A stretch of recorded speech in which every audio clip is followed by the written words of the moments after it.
Hello friends, Mandar here. I'm back with another video. Today I'm going to talk about a bill that House Appropriations Committee has passed. It has not gone to the Senate yet, so it's not into a law yet, but there is something right in the positive direction. I'm also going to cover some important topics in adjustment of status, especially for employment-based category. This House Appropriations Bill that was passed for funding for Department of Homeland Security, that could have some positive implications on EB category visa, especially for the people who are in the backlog countries. I'm going to provide my thoughts on what are the positive things that could happen if this bill of the appropriations bill passes in the Senate as well and becomes a law. So if you're interested in this topic, watch this video until the end and let's get started. If you are here for the first time, welcome. My name is Mandar and I make immigration related videos for US and Canada. I'm not an immigration lawyer, so anything that I say on this video or on my channel is for information purpose only. And for your specific immigration needs, before you take any action, you should hire a competent immigration lawyer. Now, as you all know, in the last couple of months, EB1 has been current. EB2 has been progressing by about 3 to 4 months. However, in August visa bulletin, it did not progress in the final action date chart. But EB3 also has been progressing quite fast. Now, this is all because of the spillover visas that have been coming over from family-based category into employment-based category for fiscal year 2020, which was last year, and 2021, which is this year. Last year, there were about 122,000 extra visas that spilled over, and this year we are going to see even more for 2022. So let's look at what this appropriations bill that was passed in the House says. So now this is the site for House Appropriations Committee. So there are two appropriations committee. They slightly differ in terms of their mandate and their role as approved by their constitution. So Appropriations Committee basically is a subset of all the Congress members from both the parties, and they are responsible for funding different government agencies. So they appropriate the budgets that are released from the White House to these different agencies that need to operate throughout the 12-month cycle for the fiscal year. So they make decisions on how much money goes to different branches of government so that they can operate for the remainder of the year. So these people are quite influential in the House and also on the Senate. So Senate has their own appropriations committee as well, and they work together with the House and pass these funding bills that provide funding to government agencies. So this is one of those things that has been passed recently. The Appropriations Committee approves fiscal year 2022 Homeland Security Funding Bill. Now, why is this important for immigration? If you come down in this section below, on the third line, there is third and fourth line actually, there is a provision for immigration. So basically they want to make sure that the immigrants who are in this country are getting their green cards. So the first one is by Representative Meng. It allows unused fiscal year 2020 and 2021 diversity visas, employment visas and family-based visas to remain available in fiscal year 2022 and beyond until they are used.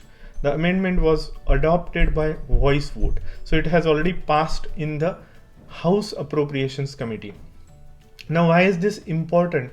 Is because, as you know, even though there are a lot of spillover numbers from family-based category into employment-based category, sometimes USCIS is not able to use them all just because of the volume of the numbers. Say for instance, last year there were 262,000 visa numbers available, which is 140,000 plus 122,000 which were spilled over from family-based category. And USCIS has availability of these visas to be processed for employment-based category. But now the sheer volume of the applicants and the fact that we had a pandemic, that has an impact on these spilled over numbers, and those visa numbers are sometimes not used. That happened last year, and that will be happening this year as well. We'll see about 100,000 visa numbers unused in fiscal year 2021 as well. So what happens to these numbers? These numbers don't get rolled over to the next year, unfortunately. As per the current law, if you don't use them, they are lost. So basically for the next year, you still have another set of numbers for 140,000 base and any spilled over from this year from family based category available in the next year.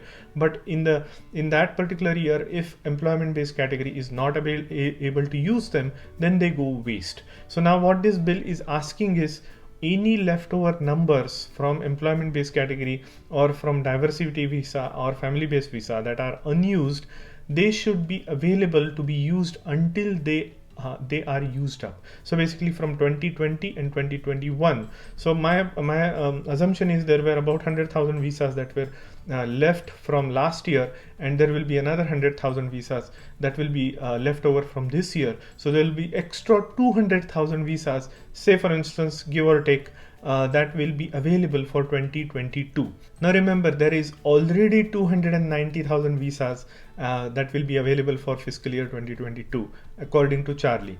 And now we are talking about if this law passes, if Senate Appropriations Committee also passes this bill, there will be extra 200,000 approximately plus or minus visa numbers added to 290,000 that will be already available. That will bring this number to almost 500,000.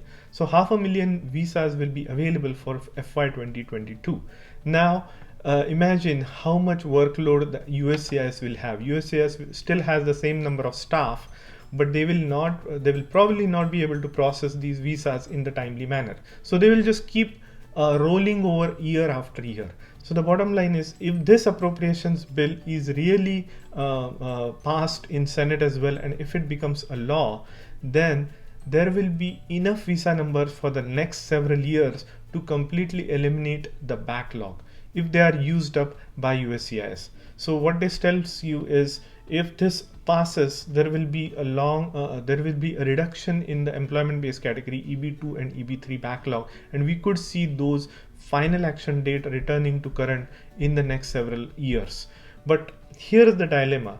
Now there are two things that could happen.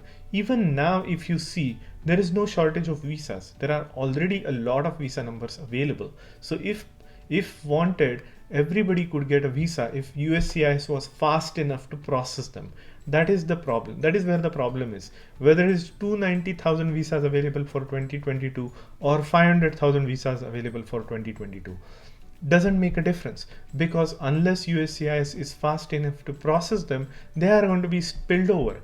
There's not going to be shortage of visas for the next 2 or 3 years, but the time that it will take for USCIS to process them will still be the same. Now the only thing that could change is if this appropriations bill becomes a law, then there might be a possibility that State Department might advance the EB2 and EB3 priority date much faster, or they may even make them current for everybody. Looking at how many visa numbers are available, they might just allow everybody to apply for 485. That has happened in the past in 2007, where everybody was eligible who was eligible was able to apply for 485 and eventually got their green cards after several years. That might still happen this time. Now it is to be seen if this bill becomes a law from the appropriations committees and whether that has any impact. My speculation is, if this bill passes, there will be a lot of visa numbers available for the next several years to eliminate the backlog. Now that doesn't mean that people who are eligible to apply will immediately get their green card. They would still be subject to the wait times from USCIS. So it could still take 2, 3, 4 years for them to actually get the green card based on your priority date. But there is a good chance that the State Department might progress the dates so much that they could be even be current or maybe close to being current for EB2 and EB3 India and China. So that's just my speculation. So I hope this makes sense. Now there is another question that is very common, is that after you get your green card, do you have to continue to work for your employer that sponsored you? Now this is a tricky situation, and here is how the US immigration laws are sometimes very funny. They have you apply or have your employer sponsor your visa for a future job that they have lined up for you, and once you get a green card, you are supposed to actually do that job. But There is no law or rule saying that after you get a green card, you should remain with that employer for a certain duration.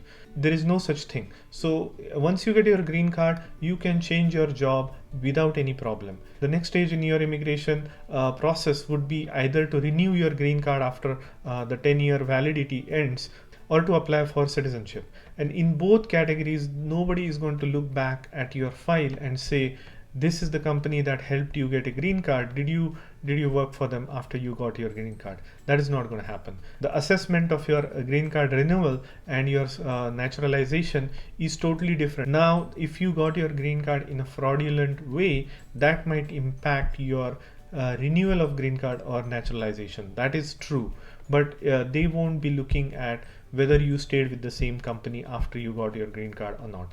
So hope that makes sense, and this is just my opinion. Now another question is, how can somebody who has secured a job based on EB2, which has specific requirements, at least master's degree or bachelor's degree plus 4 years of experience, be suddenly eligible for a downgrade petition just because of the dates? Does that mean that the same job now no longer requires a specialized occupation? That is a very interesting question, and it is a valid, very valid question.